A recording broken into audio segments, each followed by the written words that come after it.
Just across the DMZ from where Squid Game and K-pop dominate global charts, a cameraman in Hamhung had never once seen the outside world until rice prices. A piece of graffiti and a government list with his own name on it changed everything. While Seoul streams to millions and Pyongyang controls every channel its citizens can watch, three young North Koreans discovered that the gap between their world and ours isn't just political, it's a matter of survival. This is their journey across that gap, one river crossing at a time. If these stories matter to you, please subscribe and hit the notification bell. Your support helps us bring these untold stories to light. Bridge the Gap subscribe to connect with stories from the other side of the DMZ. It all started at the Youth League's Central Hall in Pyongyang, North Korea's state-run youth organization, Spring 2025. A model citizen training program brought together three strangers: Lee Do-yoon from Hamhung, Han Sung-chul from Chongjin, and Oh Yoon-byul, a Pyongyang native. They were placed in the same group. Do-yoon worked as a cameraman for the Supreme Guard Command, the unit responsible for filming the country's leader during public appearances. He'd grown up in Hamhung's Vinalon district, Vinalon being the synthetic fiber the city's factories were famous for, and both his parents worked there as managers. Sung-chul was a junior officer in a Signal Corps unit in Chongjin. He'd grown up near the fish market, falling asleep most nights to the sound of pollock boats coming in. Eun-byul was an instructor at Youth League headquarters, training young people who came in from the provinces. She came from what everyone called a model family, the kind held up as an example to others. Over 5 days of training, the three of them sat together at every meal. In the evenings, they walked the courtyard talking. Do-yoon described the polished ceremonial footage he edited every day. Sung-chul shared bits of outside news that drifted through his unit's radio room. Eun-byul, half joking, repeated the gripes she'd heard from young people out in the provinces. None of them had ever questioned the system. The privileges they had they took for granted. On the last night of training, Eun-byul said something almost in passing. "Everywhere I go in the provinces, it's the same complaint. Rice prices at the Jangmadang. North Korea's informal street markets have gone through the roof." Do-yoon and Sung-chul laughed it off. But that night, lying in bed, Do-yoon couldn't shake something his mother had said on their last phone call. Corn prices had climbed so high she hadn't even been able to make proper kimchi for winter. It was a small crack, but it was opening quietly in all three of them at the same time. Back in Hamhung, Do-yoon returned to the editing room as usual, sorting footage from a factory inspection. A coworker leaned in during a break, voice low. "Someone collapsed in front of the factory gate yesterday, just from hunger." Do-yoon's stomach dropped. That factory was his father's. At home, he asked his mother about it. She sighed. Corn now cost twice what it had the year before. There was nothing left to buy at the Jangmadang, nothing. Even during the Korean War, she said. It wasn't this bad. That line stayed with him for days. A few nights later, walking home through an alley, Do-yoon spotted a sheet of paper taped to a wall. Rough handwriting, the leader's name spelled out, not coded, not implied. Beneath it, "We can't take this anymore." Do-yoon froze. He'd never seen anyone write that name like that, not once in his life. He tore the paper down and shoved it in his pocket before anyone could see. At the same hour in Chongjin, Sung-chul was on night duty in the signal unit.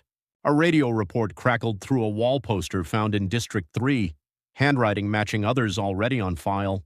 The next day, he saw the same graffiti himself, scrawled on the wall beside his unit's bulletin board. That evening, his father, a pollock fisherman, came home and sat at the dinner table without a word. He'd just been told nearly all of his catch now had to be handed over to the state. "There won't be enough left to feed our own family," he finally said. The words sat heavy in Sung-chul's chest. In Pyongyang, Eun-byul was heading back from a round of provincial training when she overheard two young men talking low. Everyone's saying something now. A few years ago, you couldn't even badmouth the party. Now people are saying his name out loud. It was the kind of thing she was supposed to report. She couldn't bring herself to do it.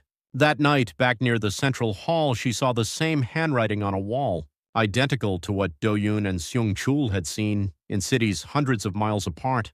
Using the contact information they'd exchanged at training, the three checked in on each other carefully. Do-yoon mentioned almost casually that he'd seen a strange piece of paper. Sung-chul and Eun-byul said they'd seen the exact same thing. All three of them landed on the same thought at once. This wasn't a coincidence. The same thing was happening in 3 cities at once, hundreds of miles apart.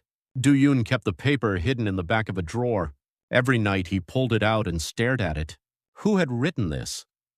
If it had shown up in 3 cities at the same time, it meant far more people already felt the same way. His ordinary life started coming apart piece by piece. Bowibu agents stormed Do-yoon's editing office without warning. Everyone on staff would be investigated, they announced, in connection with subversive flyers recently found around the city.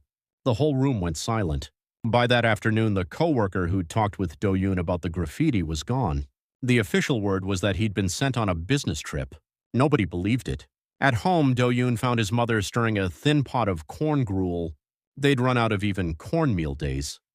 Earlier gruel was all that was left. "These days remind me of the hard years," she said quietly. His mother's generation had survived the famine after the Korean War.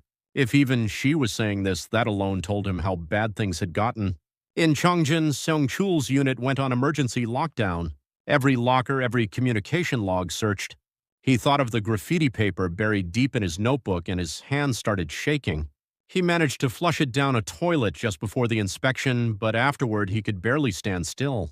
That night, his father came home with worse news. The state now wanted 80% of every catch. There wouldn't even be enough money left for winter firewood. Seong-chul looked at his father's hands, cracked, split open, never given a chance to heal, and couldn't find anything to say. Eunbyul was called into Youth League headquarters and ordered to compile a list of young people showing suspicious ideological tendencies.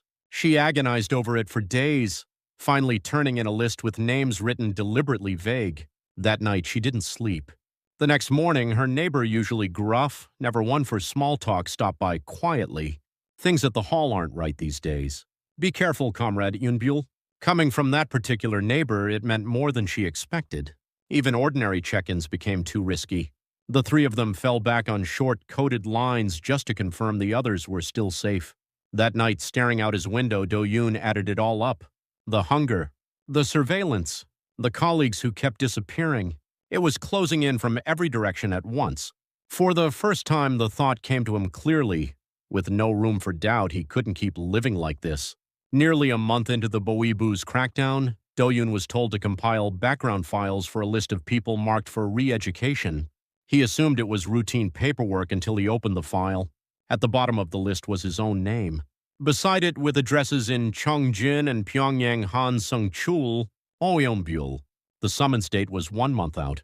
It wasn't a coincidence. If the 3 of them had been linked and flagged together, it meant even their brief, careful check-ins had already been tracked. That night, Do-yoon couldn't bring himself to tell his parents.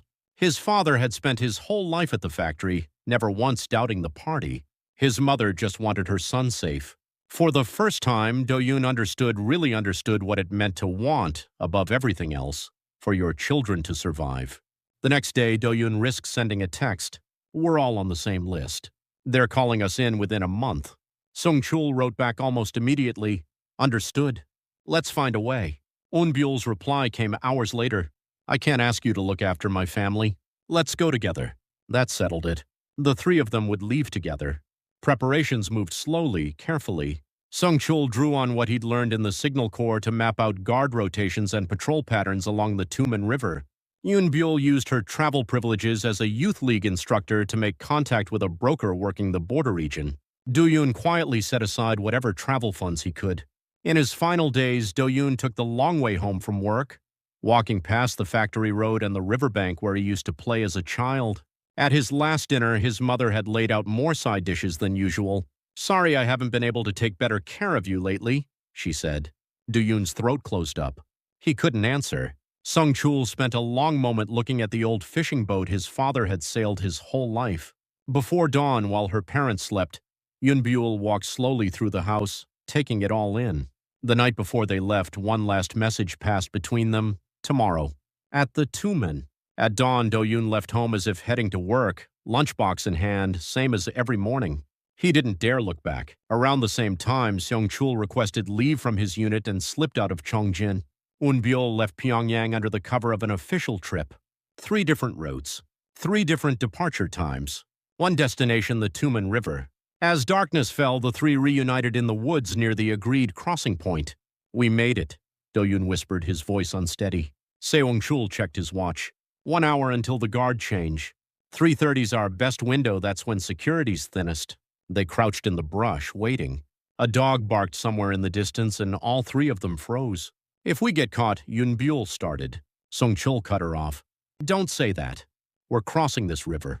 At 3:30, with the guards gone for shift change, they made their move down to the riverbank. The water was colder than any of them expected. Halfway across, the current picked up and Yunbyul's foot slipped. Do-yoon grabbed her arm just in time. They moved forward one step at a time, hands locked together. Every time a flashlight beam swept across the water in the distance, all three dropped low at once. No one made a sound. Their feet finally hit gravel on the Chinese side. Do-yoon sank to the ground. Sung-chul let out a long breath. Eun-byul turned back toward the north and bowed her head, crying without a sound. No one spoke. They didn't need to. There was no going back now, and the real journey was only beginning. The relief didn't last. Wandering through the forest, they heard an engine and dove out of sight. Luck was on their side. The man who stepped out was ethnic Korean. You defected, didn't you? I'm from a church nearby. He told them he'd walked the same road himself once and helped them into the back of an old truck. He brought them to a small ethnic Korean church. The pastor gave them hot food and dry clothes. Rest here a few days. Then we'll figure out the next step. But the calm didn't hold. Word came of more frequent police checkpoints, and the three of them spent days hidden in the church basement. Language was its own obstacle. Do-yoon and Sung-chul, with no Chinese, could barely step outside. Eun-byul, who'd studied foreign languages back in Pyongyang, handled the translating.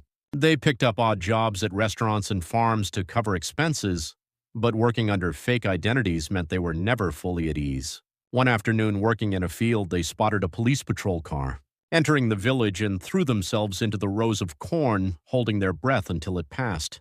That night, Do-yoon said what they'd all been thinking. We can't keep living like this. If they catch us, we get sent straight back. Sung-chul nodded. We need to get to South Korea. The longer we stay, the more danger we put ourselves and the people helping us in. They told the pastor, and he spent days making calls. Eventually, he found someone who could guide them through Laos to South Korea. On the morning they left, the congregation gathered in the churchyard to wave them off. Through the car window, Eun-byul watched the church's cross shrink into the distance, long after it had nearly disappeared from view. The route to Laos was brutal. They crossed several borders, switching between trucks and on foot, sleeping some nights in the jungle. When Eun-byul came down with a fever, Do-yoon and Sung-chul took turns carrying her on their backs. Near the Laos border, they nearly didn't make it. Local police stopped them, and only a bribe from their guide kept them out of custody. If we get caught here, Do-yoon murmured, they could send us straight back to the north. After that, they moved lower, quieter, more careful than ever. In Vientiane, a South Korean missionary took them in. Just getting this far is no small thing, he told them. Let me find a way to the embassy. Within days, they were connected with staff from the South Korean consulate, who confirmed their identities and walked them through the protection process. One last checkpoint remained. Even the short drive to the consulate vehicle felt like holding their breath. When they cleared the final checkpoint, the driver said 2 words, "We're through." All three of them broke down crying at once. At the South Korean diplomatic office, they felt safe for the first time. You've been through so much, a staff member told them. From here, we'll make sure you get to South Korea. Weeks of processing later, the day finally came to board a flight to Seoul. As the plane lifted off, all three watched the clouds spread out below, crying quietly, each lost in their own thoughts. At Incheon International Airport, their legs nearly gave out the moment they stepped past arrivals. After an investigation by South Korea's National Intelligence Service confirmed their identities, they were transferred to Hanwon, the government's resettlement center for North Korean defectors, to begin their integration training. Their first trip to a grocery store left them standing still for a long moment. Dozens of different instant noodle brands lined a single aisle. Do-yoon stared, fascinated, at a convenience store lit up at 1 in the morning. Sung-chul was stunned to find he could simply look up North Korea-related news online, no restrictions at all. Watching strangers laugh and talk freely on the street, Eun-byul's eyes welled up. Every time they noticed an unfamiliar accent or a dish that tasted nothing like home, they'd catch each other's eye and laugh. We're still the same people, though, Eun-byul liked to say. Even with their newfound freedom, the families they'd left behind were never far from their minds. Do-yoon kept thinking of his mother's thin corn gruel. Sung-chul couldn't stop picturing his father's cracked, calloused hands. Eun-byul imagined how worried her parents must be. If unification ever happens, I want to go back home. one of them would say. I just hope our generation gets to see it, another would answer. After 3 months at Hanawan, the three went their separate ways. Do-yoon found work at a video production company. Sung-chul joined a telecommunications firm. Yoon-biul began working with an organization that supports newly arrived defectors. Different paths now, but once a month, without fail, the three of them still meet to check in on each other. Even now, they remember the small crack that opened at the same moment in Hamhung, Chongjin, and Pyongyang. Someone else started it.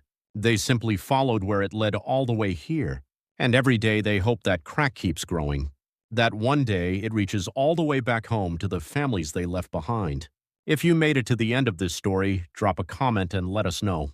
This video is a dramatized work of fiction created with the help of AI and inspired by composite testimonies of North Korean defectors.